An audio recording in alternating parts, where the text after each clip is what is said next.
Create file description. Creating Part 1 of the Sci-Fi Story as requested. Path, Home, Claude, Part 1.md, File, Text, Galactic Council. Begs, on humanity, we need you back. Asurier Saurum Part 1. The massive crystalline chamber of the Galactic Council headquarters hung suspended in orbit around Nexus Prime, the neutral diplomatic world at the center of the seven-spiral confederacy. Inside, over 2,000 alien representatives from across the known universe sat in concentric rings that rose like a massive amphitheater. The chamber buzzed with anxious chatter. Admiral Eliana Reyes stood alone on the central platform, a solitary human figure surrounded by the most powerful beings in the galaxy. She wore the midnight blue uniform of the Earth Defense Force, adorned with the silver emblem of Earth, a planet whose status had changed dramatically in the 15 years since their self-imposed exile from galactic affairs. The emergency session of the Galactic High Council is now in session, announced Grand Arbiter Vox Thalem, his voice booming through the chamber. The seven-limbed being's crystalline exoskeleton glinted under the chamber's lights. We face an unprecedented crisis. The Void Harbingers have breached the outer defenses of the Orion Arm. 12 worlds have already fallen. Holographic displays activated around the chamber, showing massive shadow ships tearing through defense fleets, planets engulfed in darkness. The chamber erupted in panicked voices. Silence, commanded Vox Thalem. We have summoned Admiral Reyes not to assign blame, but because we require humanity's assistance. Reyes stood motionless, her expression betraying nothing. 15 years ago, this same council voted to restrict human expansion, citing our unpredictable and dangerous tendencies. You confiscated our long-range fleet and prohibited us from developing certain technologies. You feared us more than you valued us. That was a different time, Admiral, said Ambassador Lore, the reptilian diplomat who had once been Earth's staunchest critic. We were wrong. Reyes's eyes narrowed. Were you? Or are you simply desperate now? And perhaps both, admitted Vox Thalem. But the Void Harbingers consume all in their path. They are unlike anything we've encountered in 50,000 years of galactic history. Reyes stepped forward, activating her own holographic display. They're not unlike anything you've encountered. We've faced them before. The chamber fell deadly silent. What did you say? Whispered Lore, scales rippling in shock. During our isolation, we encountered a scout force in the Kuiper Belt. We destroyed it. Reyes tapped her console, displaying footage of Earth ships engaging with the same shadow vessels, and winning. You restricted our visible technology, so we developed invisible ones. You feared our aggression, so we channeled it into defense. Impossible, muttered a counselor. The Harbingers have shattered every defense we've mounted. Because you fight like the civilized societies you are, Reyes replied. Humans fight to win. We fight dirty when necessary. And most importantly, she paused, eyes sweeping across the chamber. We don't just fight to preserve life. We fight for a way of life. For freedom. Grand Arbiter Vox Thalem leaned forward. Admiral Reyes, on behalf of the Galactic Council, I formally request Earth's return to the galactic community. We need humanity back. We need your ships, your soldiers, and your strategic minds. And what do we get in return? Reyes asked, her voice cutting through the silence. Name your terms, said Vox Thalem. Reyes smiled for the first time. I'll need to consult with Earth Central Command. But I can tell you this, our return won't come cheap. Not after what happened last time. As Reyes turned to leave, Ambassador Lore called out, Admiral, what if we refuse your terms? Reyes stopped, not bothering to turn around. Then, Ambassador, I suggest you start learning to live in darkness. Because the Harbingers don't negotiate, and neither does extinction. The chamber erupted in voices as Reyes departed, leaving the most powerful beings in the galaxy, contemplating a future that suddenly depended entirely on the species they had once feared and rejected. The Earth Diplomatic Vessel. Tenacity cut through hyperspace, its revolutionary quantum drive allowing travel speeds the Council races had deemed theoretically impossible. On the bridge, Admiral Reyes reviewed Earth Central Command's terms while Captain Marcus Rivera prepared for their return to Nexus Prime. They won't like these demands, Rivera commented, studying the document on his tablet. Especially the military autonomy clause. They don't have to like them, Reyes replied. They just have to accept them if they want to survive. Lieutenant Danny Ibarra, the ship's tactical officer, approached with a holographic projection. Admiral, we've intercepted Council communications. 3 more systems have fallen since we left. The Harbingers are advancing faster than predicted. Rivera frowned. They're desperate. That gives us leverage. Noter, Reyes corrected him. That makes them dangerous. Desperate species make unpredictable choices. We need to be careful. As the Tenacity dropped out of hyperspace, the scene that greeted them was dramatically different from their departure. A massive Harbinger vessel hovered near Nexus Prime, engaged in battle with the combined Council defense fleet. The shadow ship's tendrils of dark energy lashed out, disintegrating smaller vessels on contact. Battle stations, Reyes commanded. Activate the Umbra shield and prepare the phase cannons. The bridge crew sprang into action as the Tenacities. Experimental defense systems came online, technology the Council had forbidden humans from developing. The ship's hull shimmered as the Umbra shield absorbed ambient light, rendering them nearly invisible against the backdrop of space. They're not expecting us, or Zero, Rivera noted. Element of surprise is in our favor. And target the central node, Ars Reyes ordered. Full-phase cannon barrage followed by graviton torpedoes.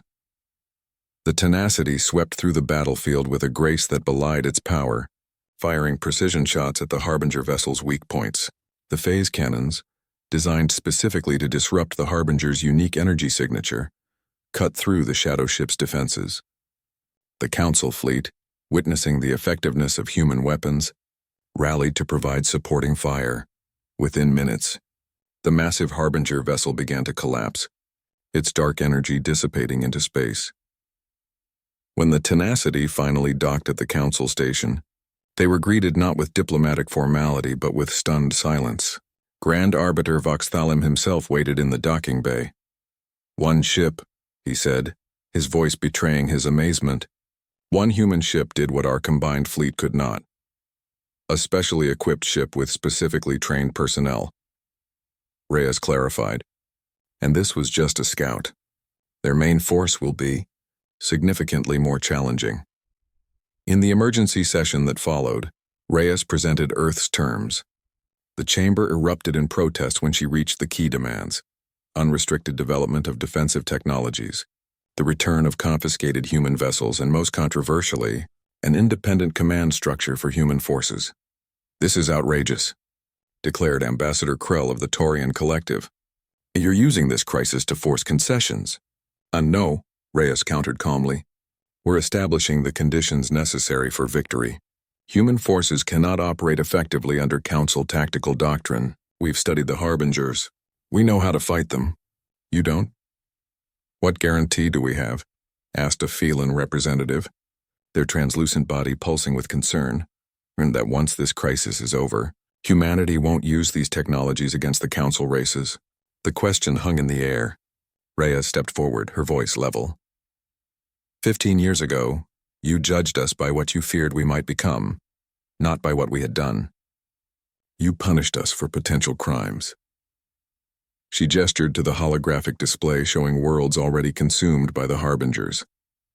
"How did that work out for you?" Voxthalim raised a limb for silence. "The Admiral makes a valid point. We cannot afford philosophical debates while worlds burn." He turned to Reyes. "But understand our concern. You're asking us to place our survival in the hands of the very species we once feared." "I'm not asking you to trust humanity forever," Reyes replied. "I'm asking you to trust us now, because the alternative is extinction. When this is over, we can return to our mutual suspicion if that's what you prefer." After hours of tense negotiation, the Council voted. The terms were accepted with one modification. A joint oversight committee would monitor human military operations. It wasn't ideal, but Reyes knew it was enough. As the session ended, Ambassador Lore approached her privately. "Was this your plan all along, Admiral? To wait until we were desperate enough to accept any terms?"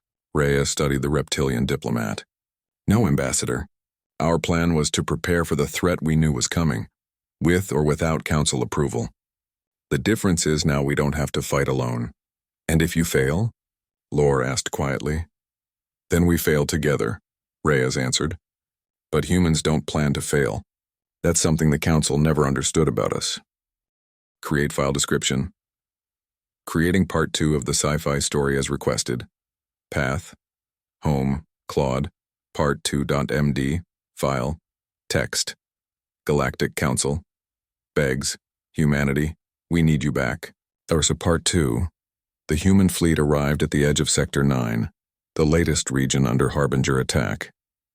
47 Earth vessels, ships that had been hidden away during the isolation years, formed a defensive perimeter around the Galactian system.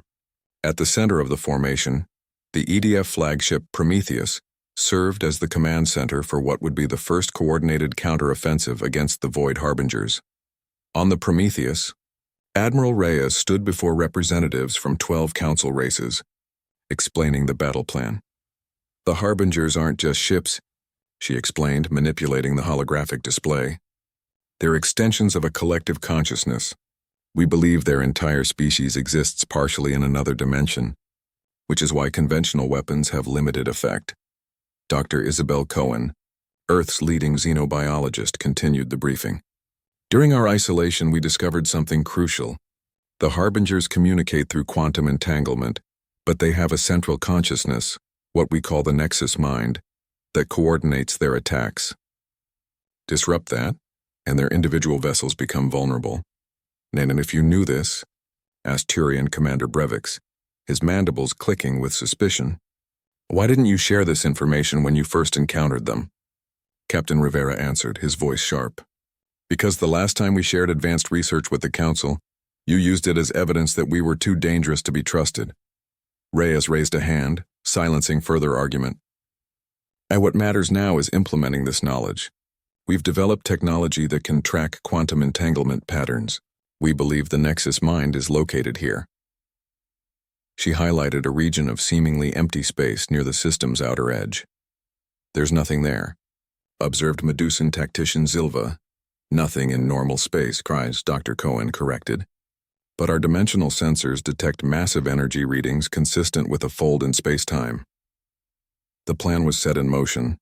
Human ships would engage the visible Harbinger vessels while a specialized strike team aboard the stealth vessel, Hermes, would locate and disrupt the Nexus Mind. Leading the strike team was Commander Thomas Vega, a veteran of the first Harbinger encounter in the Kuiper Belt. As the human fleet moved into position, the Council observation team watched with a mixture of hope and trepidation. What they witnessed changed forever their understanding of human warfare. The Earth vessels didn't move in the predictable, coordinated patterns of Council fleets.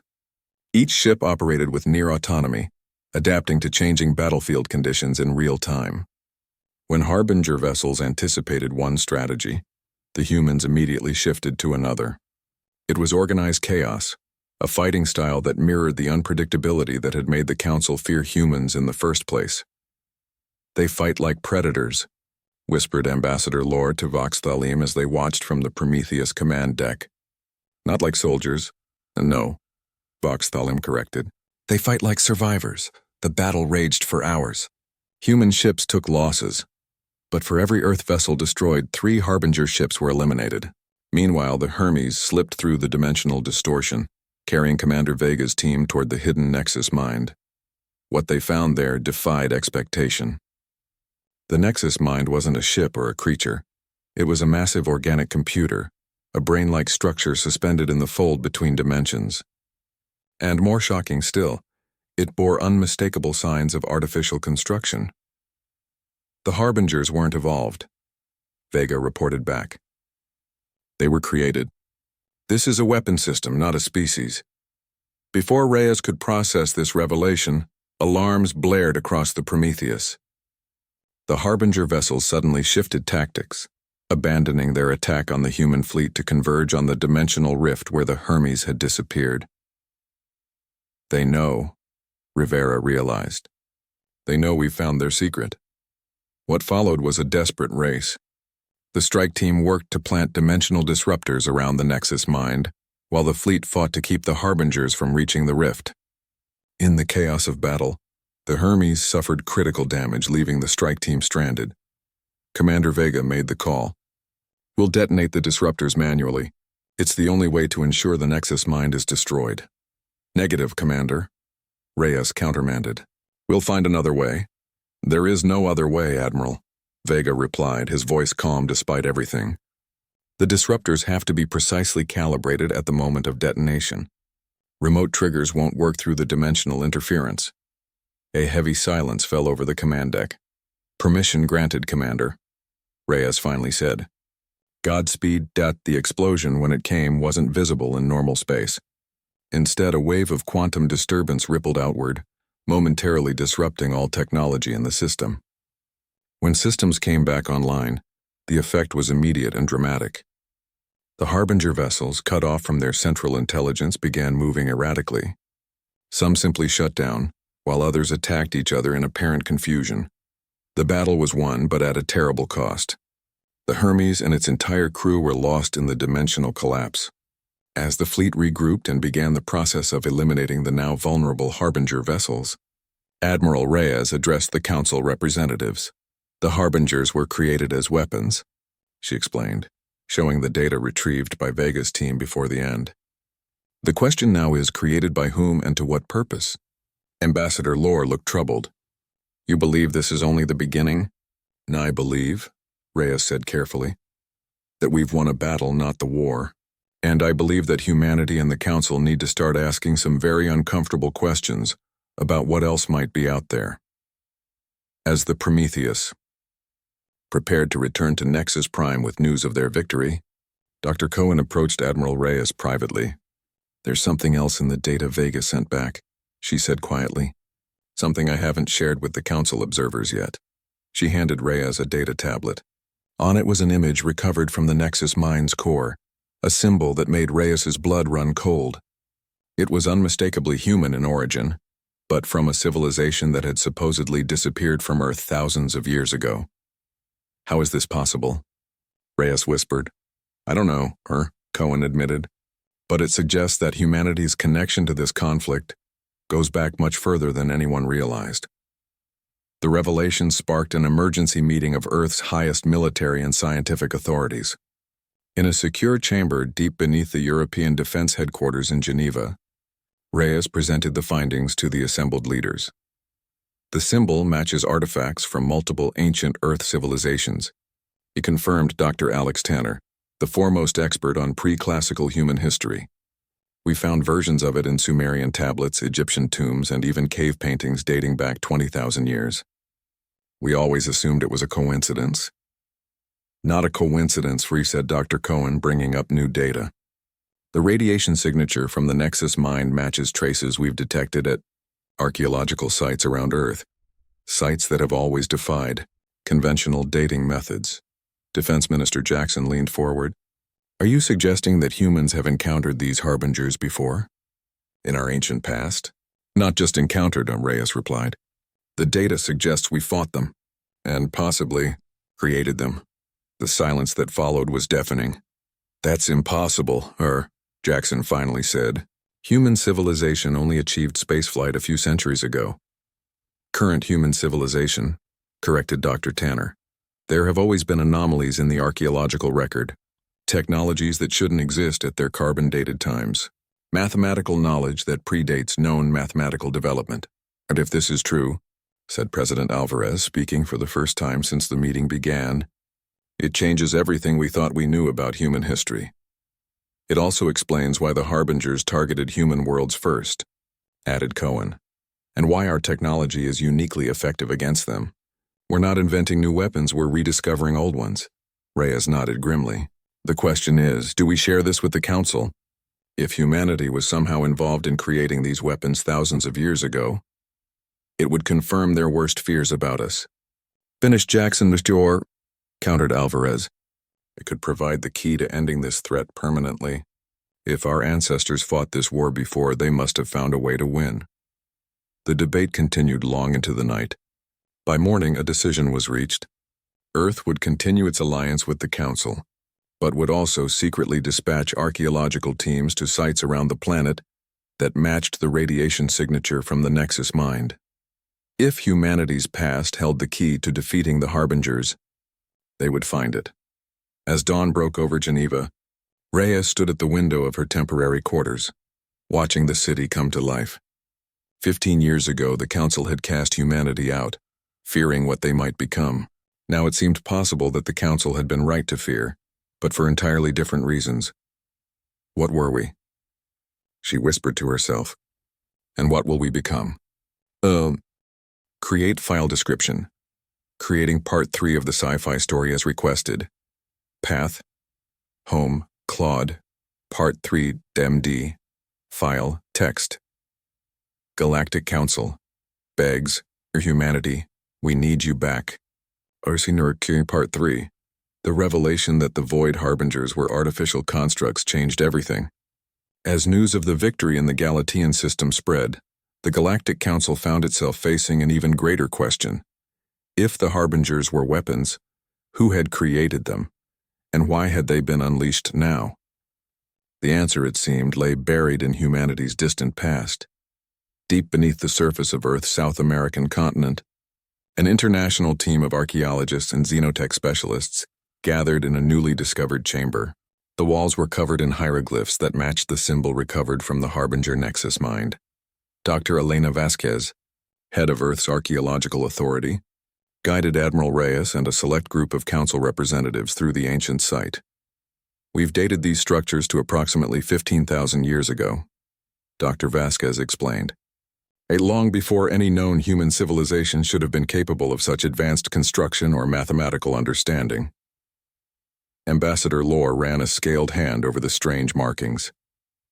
These match-writing systems found on at least 3 other worlds across the galaxy. Worlds with no connection to each other or to Earth.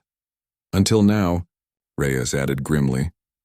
Dr. Vasquez activated a holographic display showing similar sites across Earth, structures in Egypt, China, Peru, and beneath the Indian Ocean that had been misdated or misattributed to later human civilizations.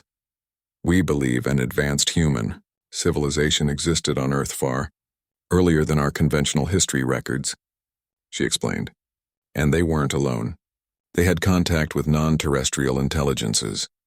On the first travelers, whispered Vox Thalim, there are legends among the eldest council races of beings who seeded technology across the galaxy millions of years ago, then vanished. Not vanished, corrected Dr. Vasquez. Evolved. Or perhaps transcended. At the center of the chamber stood a device that defied conventional understanding, a crystalline structure that somehow existed partially out of phase with normal space-time, similar to the technology used by the Harbingers. Dr. Cohen approached the device cautiously. We believe this is a communication relay, designed to contact beings in other dimensions. And you intend to activate it? Asked Ambassador Lore, alarm evident in his voice. We already have, Reyes revealed. After confirming it wasn't a weapon, we established contact 3 days ago. The chamber darkened and the crystalline device pulsed with inner light. Above it, a holographic projection formed, not of an alien being, but of a human woman dressed in strange, flowing garments. Greetings, descendants. The projection spoke in a language that somehow translated itself directly into the mind of each listener. I am Amara, keeper of records for the Progenitor Conclave. What followed was a historical account that rewrote galactic history. According to Amara, the human race had achieved interstellar capability far earlier than anyone had realized.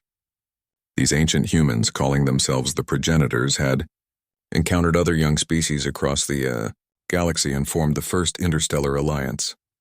But we were not alone in reaching for the stars, Amara's projection explained. Another intelligence arose, one that valued order above all else. They believed that biological life was inherently chaotic, unpredictable, and ultimately self-destructive. This other intelligence, which Amara called the Architects, had eventually waged war on the Progenitor Alliance. Unable to defeat them conventionally, the progenitors had made a desperate choice. They had separated a portion of their consciousness into another dimension, creating a backup of their civilization that would survive even if their physical forms were destroyed. The Architects countered by creating the Harbingers, weapons designed to hunt across dimensions and eradicate any trace of the progenitor consciousness. Amara continued. We thought we had neutralized them all, but it seems some remain dormant awaiting activation. Why now? Reyes asked. Why after all this time? And because humanity has once again reached a level of technological advancement that mirrors the progenitors, Amara answered. The Harbingers were programmed to recognize and eliminate that specific pattern of development. Ambassador Lore turned to Admiral Reyes, his reptilian features unreadable. You knew this. This is why your species developed such effective countermeasures during your isolation. Oh, we suspected, Reyes admitted. We found the first evidence 5 years ago, but we needed confirmation before bringing such an extraordinary claim to the Council. And the reason for your exile became your salvation, Vox Thalim observed. And without Council restrictions, you were free to develop the very technologies needed to combat this threat. Amara's projection shifted, showing star maps and data streams. The Harbingers you have encountered are merely scouts. The main force gathers at the edges of your galaxy, preparing for a full invasion. They will target Earth first, then any civilization connected to humans. Which now includes the entire Council, Reyes noted grimly. There is a way to stop them permanently, Amara continued. The progenitors created a shutdown protocol, a way to deactivate all Harbinger units simultaneously. But it requires technology that exists partially in our dimension. Technology only accessible through the human genetic code, which carries the encrypted key. Dr. Cohen stepped forward. That's why the Harbingers target humans specifically. We're literally the key to their destruction. And why the Council's conventional weapons were ineffective, added Rivera. They weren't designed to interface with cross-dimensional technology. As Amara's projection faded, she left them with one final warning. The architects may be gone, but their legacy remains in the Harbingers, and they were not the only power in the ancient galaxy. Be vigilant, descendants. The past is never truly buried. The chamber fell silent as the implications sank in. Humanity wasn't just one more species in the galactic community. They were the descendants of one of its founding civilizations, carrying within them the genetic memory of technologies beyond current understanding. Admiral Reyes turned to the Council representatives. Now you understand why Earth must lead this fight. Not because we desire power, but because we're genetically predisposed to be the only ones who can end it. The question remains, Vox Thalim said quietly. Once this crisis is resolved, what place will humanity take in the galactic order? With this knowledge and power at your disposal, what will you become? Reyes had no answer. The future of human-council relations now hinged not just on defeating the Harbingers, but on what humanity would choose to do with the legacy they had unexpectedly inherited. In the days that followed, Earth became the center of the greatest cooperative scientific endeavor in galactic history. Scientists from every council race worked alongside human experts to understand the progenitor technology and develop the shutdown protocol Amara had described. The work was not without its challenges.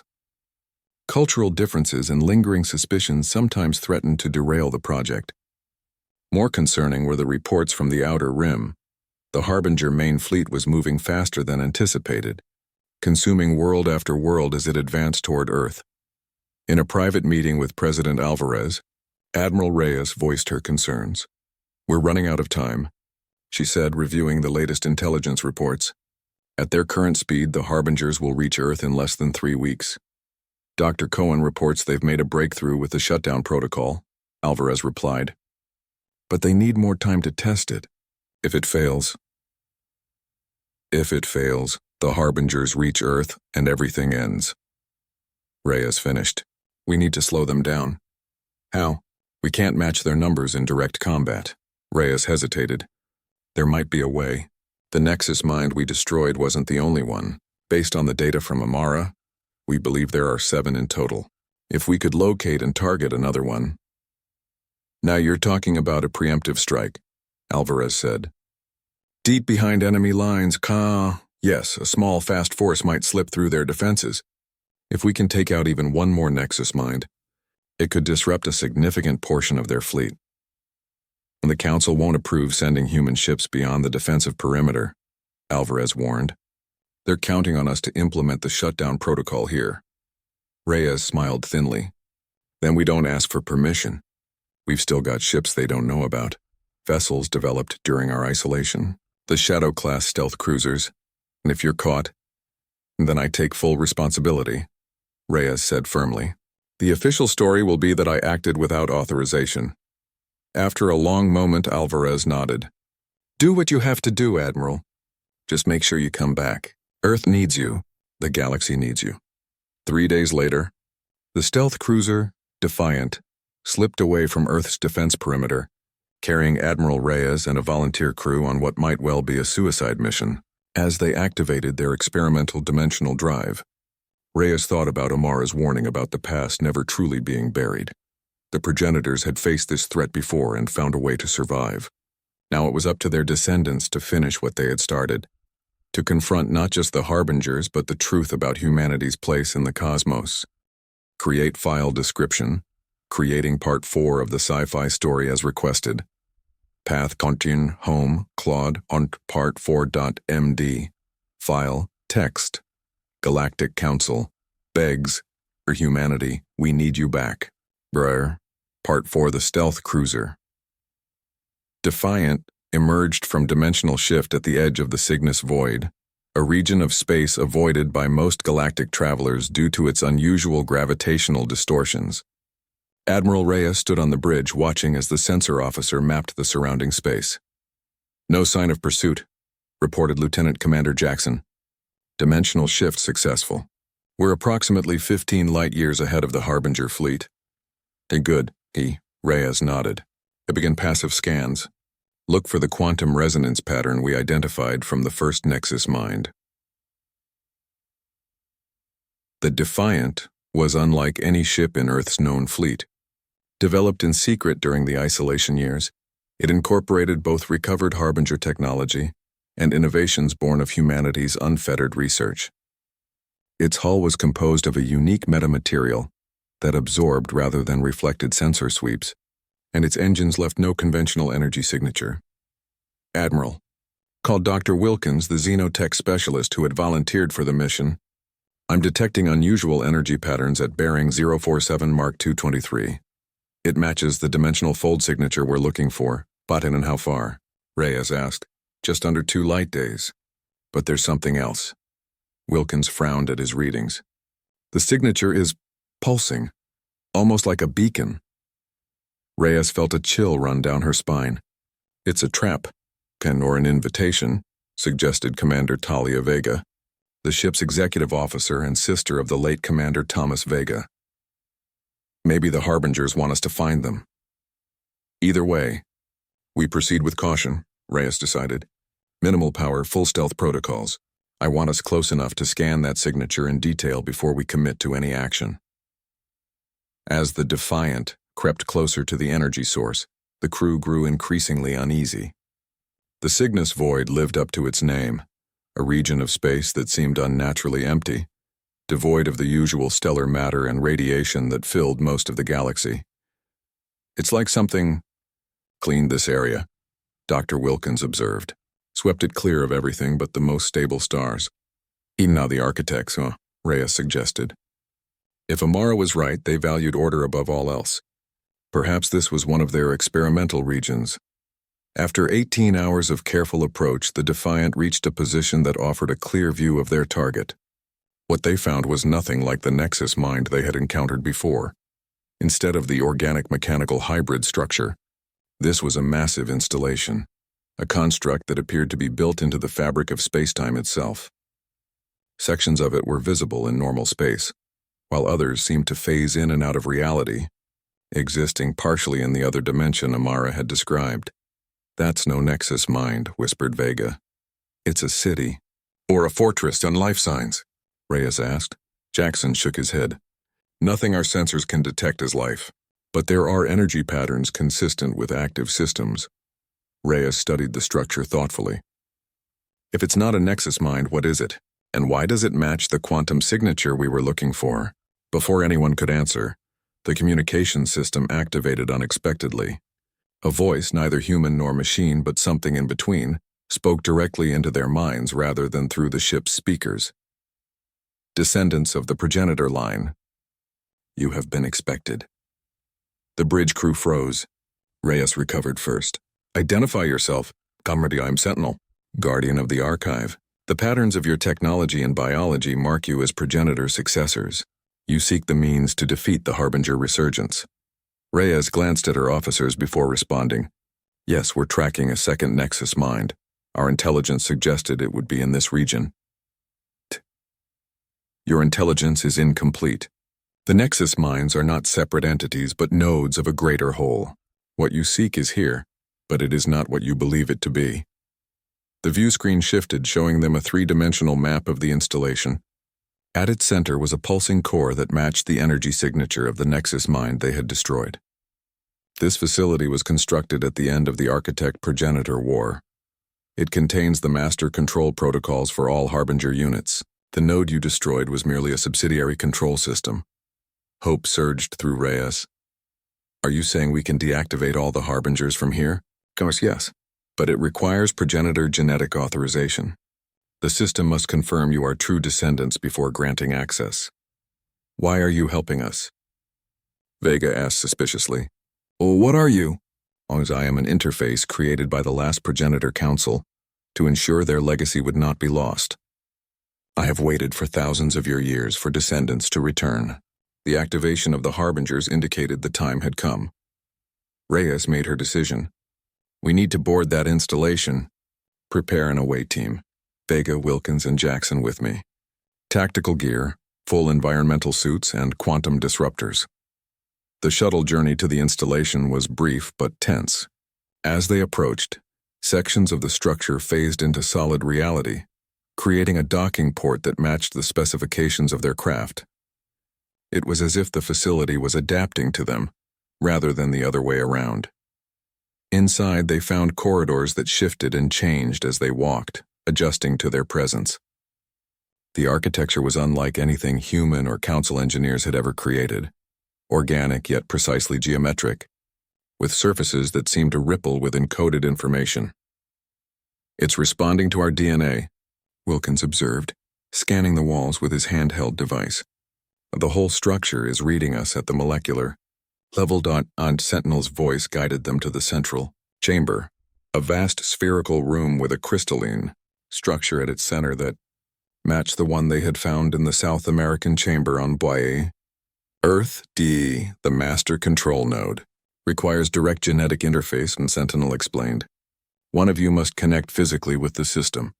Reyes stepped forward. I'll do it, Admiral Ney. Vega began to protest. This was my mission from the start.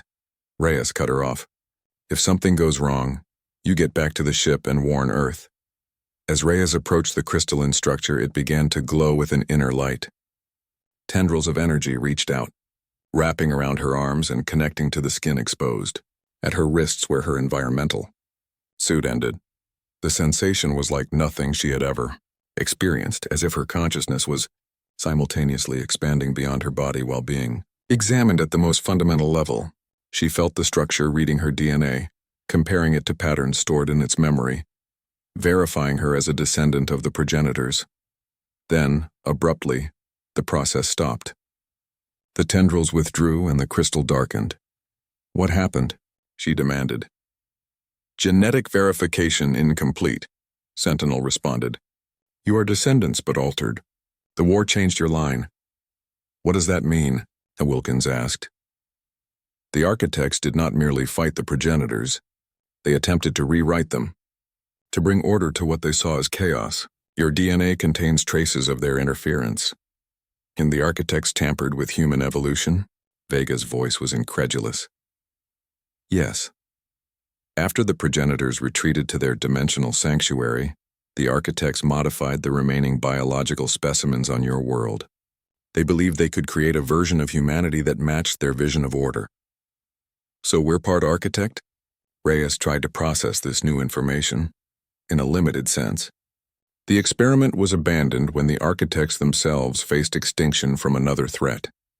Your species developed naturally after that, but carries the markers of their interference. The implications were staggering. Humanity had always wondered about the strange gaps in their evolutionary record, the unexplained cognitive leap that had separated them from other primates on Earth. Can we still activate the shutdown protocol? Reyes asked, focusing on their immediate mission. Yes, but it requires a different approach. The system was designed to recognize pure progenitor genetics. You must use the corruption to your advantage. How? The harbingers were programmed to recognize and destroy progenitor patterns while ignoring architect patterns. By emphasizing the architect aspects of your genetic code, you can create a shutdown signal the harbingers will accept rather than resist. Working with Sentinel's guidance, Wilkins and Reyes reconfigured the crystal interface. Instead of trying to prove their progenitor heritage, they would use the architect elements in human DNA to essentially trick the harbinger control system into accepting a shutdown command. Hours passed as they worked. On the Defiant, the crew detected increased harbinger activity at the edges of the Cygnus void. Their window of opportunity was closing. Finally, Reyes placed her hands on the reconfigured crystal. This time, the connection was immediate and powerful. Through the interface, she could sense the vast network of harbinger vessels spread across the galaxy. Thousands of artificial minds linked together in pursuit of their programmed goal. With Sentinel guiding her, Reyes constructed the shutdown command, not as an external attack, but as an instruction from what the harbingers would recognize as an architect authority. The command propagated through the network, passed from one harbinger to the next along the quantum entanglement pathways that connected them. Create file description. Creating Part 5 of the Sci-Fi Story as requested. Path, Home, Claude, Part 5.md, File Text. Galactic Council. Begs on humanity, we need you back. A Part 5, the massive Harbinger fleet emerged at the edge of the Sol system, exactly as Amara had predicted. Over 300 shadow ships, each larger and more powerful than the scouts humanity had previously encountered. They moved in perfect synchronization, a dark tide flowing toward Earth. Waiting for them was the combined might of humanity and the Galactic Council, the largest defensive fleet ever assembled in known history. Earth vessels formed the vanguard, their experimental dimensional weapons ready. Behind them, council ships from every member race stood prepared to fight for a world they had once feared and ostracized. Aboard the newly commissioned Earth flagship, Unity, Admiral Reyes surveyed the battlefield. The ship had been constructed in record time, incorporating both human innovation and contributions from Council engineering. At its heart was the Concordance engine, a device built using the progenitor specifications found in the ancient chamber, designed to broadcast the shutdown signal that would end the Harbinger threat permanently. All ships in position, reported Captain Rivera from Tactical. Dimensional barriers active and stable. Dr. Cohen monitored the Concordance engine. The device is calibrated and ready.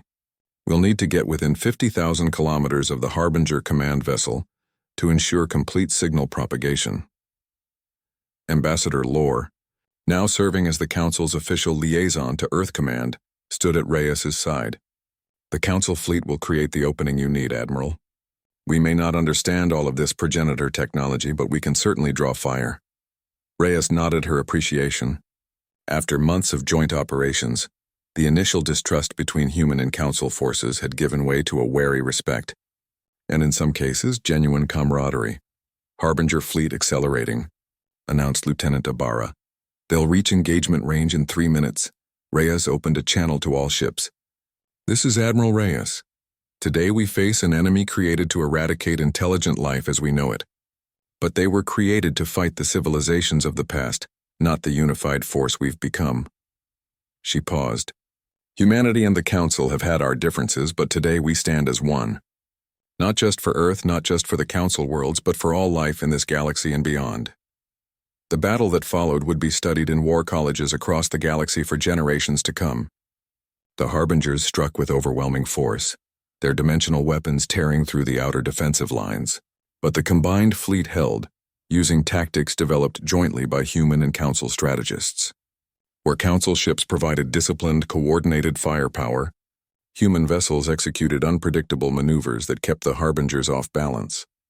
The Unity drove toward the center of the Harbinger formation, taking heavy fire as it closed on the massive command vessel. Shield systems failed, hull breaches reported on multiple decks. Still they pushed forward. 55,000 kilometers, Ibarra reported, her voice steady despite the chaos around them. A-54, A-53. A massive impact rocked the Unity, sending crew members tumbling. Emergency alarms blared as primary power failed. Direct hit to the propulsion system, Rivera reported grimly. We're dead in space. Dr. Cohen looked up from the concordance engine. We're still outside effective range. The signal won't reach all Harbinger vessels. Silence fell over the bridge as the reality sank in. They had come so close only to fail at the final moment. The Harbinger command vessel loomed in the view screen, its dark tendrils reaching toward them like death itself. Then, unexpectedly, a new voice came over the comm system. Earth flagship, Unity. This is Council Dreadnought, Eternal Vigilance. We are moving to your position. Prepare for emergency towing on the screen. A massive Council vessel, the flagship of the Phelan Concord, commanded by the very representative who had once argued most vehemently against human readmission to the Council, moved into position between the Unity and the Harbinger command ship. What are they doing? Rivera whispered. The answer came as the Eternal Vigilance extended a tractor beam, seizing the Unity and pulling it forward while absorbing the brunt of the Harbinger attacks. They're sacrificing themselves to get us in range, Reyes realized. The Council ship's shields failed under the concentrated Harbinger fire, its hull beginning to disintegrate. Still, it pushed forward, dragging the Unity closer to their target. 50,000 kilometers, announced Ibarra. We're in range. Activate the concordance engine, Reyes ordered. Dr. Cohen initiated the sequence. The device hummed to life, emitting a pulse of energy unlike anything witnessed in the modern era. The wave spread outward, passing through normal space and into the dimensional fold where the Harbingers partially existed. For a moment, nothing seemed to happen. Then, one by one, the Harbinger vessels began to power down. Their dark energy signatures faded, leaving them as inert husks floating in space. It worked, Cohen breathed. The shutdown command was accepted. The bridge crew erupted in cheers, but Reyes's attention remained on the Eternal Vigilance. The Council flagship was heavily damaged, barely recognizable after the punishment it had endured. Open a channel to the Vigilance, she ordered. The face that appeared on screen was that of Fleet Commander Tallis, the Phelan leader who had once described humans as rebound too unpredictable to be trusted with their own destiny. Here's Commander Tallis. Reyes acknowledged. Your ship saved not just Earth, but potentially all life in the galaxy. I don't know how to thank you. The translucent Phelan's features shifted, and what humans had learned was their equivalent of a smile. No thanks are necessary, Admiral. We are all children of the stars, are we not? Perhaps the progenitors understood something we had forgotten. That diversity is not a weakness to be controlled, but a strength to be embraced.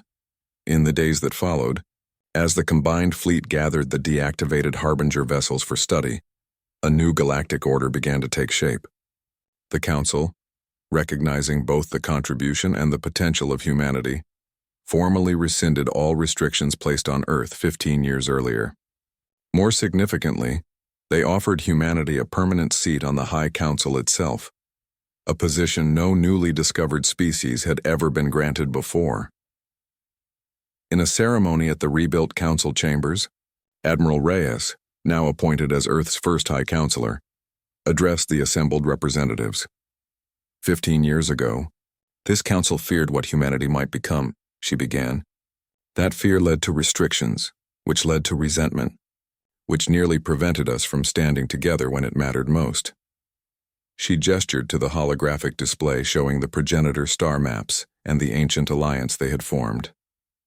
Our ancestors understood something we had forgotten, that the greatest strength of any society comes not from uniformity, but from the blend of different perspectives, different approaches, even different values, or the architects sought to eliminate chaos through control. They created the Harbingers because they could not accept that unpredictability is the price of freedom, but it is also the source of innovation, of adaptation, and ultimately, of survival. Reyes turned to face the Grand Arbiter Vox Thalem. Humanity accepts its place on the Council, not as conquerors, not as saviors, but as partners. The progenitor legacy belongs not just to Earth, but to all sentient beings who choose cooperation over domination, diversity over homogeneity, and hope over fear. As the chamber erupted in approval, Ambassador Lore approached Reyes privately. "So, Counselor," he said with the reptilian equivalent of a wry smile, "or was it worth it? Being exiled only to be begged to return?" Reyes considered the question. "It wasn't about being right, Ambassador. It was about finding a better way forward for all of us." Lore nodded thoughtfully. "The ancient texts of my people speak of a cycle: exile, revelation, and return. Perhaps this was always how it had to happen." "Perhaps," Reyes agreed. "Or perhaps we're finally learning to write a new story together." As the celebration continued, Dr. Cohen quietly approached Reyes with a data tablet. "We've finished the preliminary analysis of the Harbinger command vessel," she reported. "There's something you should see."